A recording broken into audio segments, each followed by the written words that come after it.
todas, todos e todes. É uma alegria muito grande estar aqui recebendo esse prêmio, a medalha, e eu queria cumprimentar, né, os nossos colegas. Eu vou pedir para não ser formal, né, representar os nossos colegas da OAB, do IAB. Eu queria que todos se sentissem cumprimentados na pessoa da doutora Rita Cortez, da doutora Adriana, da doutora Flávia, e também da doutora Glória Márcia e Ana Miller, né? Eu acho que o que nos traz muito comum aqui, entre nós três, é que nós somos uma geração da briga, né? Uma geração contra a ditadura, uma geração que lutou pela redemocratização, mas que não queríamos só a redemocratização do país, nós queríamos também a redemocratização das nossas instituições.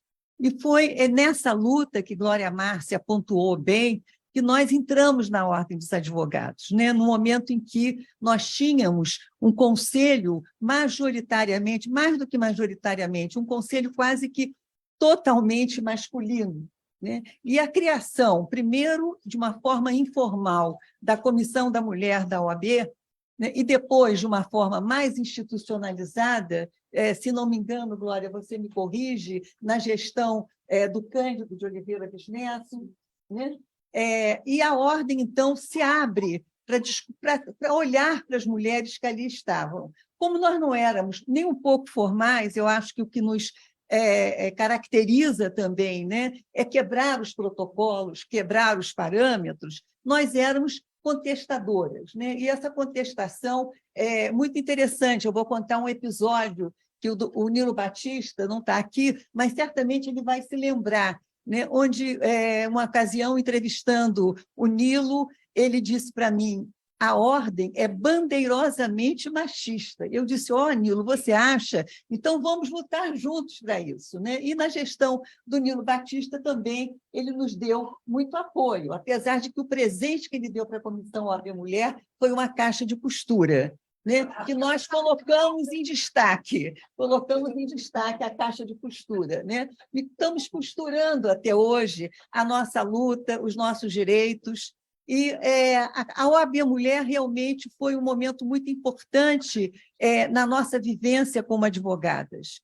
Não apenas por nos encontrarmos, um grupo de mulheres, enfim, irmanadas, né, pelos mesmos objetivos, mas dispostas realmente a lutar por espaço, né? E nessa luta por espaço, nós não nos limitamos à nossa ordem, nós fomos realmente muito atuantes no processo constituinte, né? De uma maneira pro bono, de uma maneira bastante generosa da nossa parte, eu diria. Nós contribuímos em todo o processo constituinte, com o Conselho Nacional dos Direitos das Mulheres, com as parlamentares que formavam o lobby do batom. Íamos para Brasília coordenar grupos, grupo das empregadas domésticas, grupo das trabalhadoras rurais, que traziam para nós as demandas das mulheres de várias áreas sociais, e que nós tentávamos, então, transformar essas demandas em normas jurídicas, né, em propostas que coubessem num texto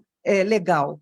E, nesse processo, nós aprendemos muito e conseguimos realmente colocar na nossa Constituição o direito à igualdade na família, né, o direito à contracepção, o direito ao planejamento familiar, ao trabalho, enfim, uma série de direitos que compõem o estatuto da democracia. Direitos esses que, infelizmente, não estão sendo cumpridos na sua totalidade, né?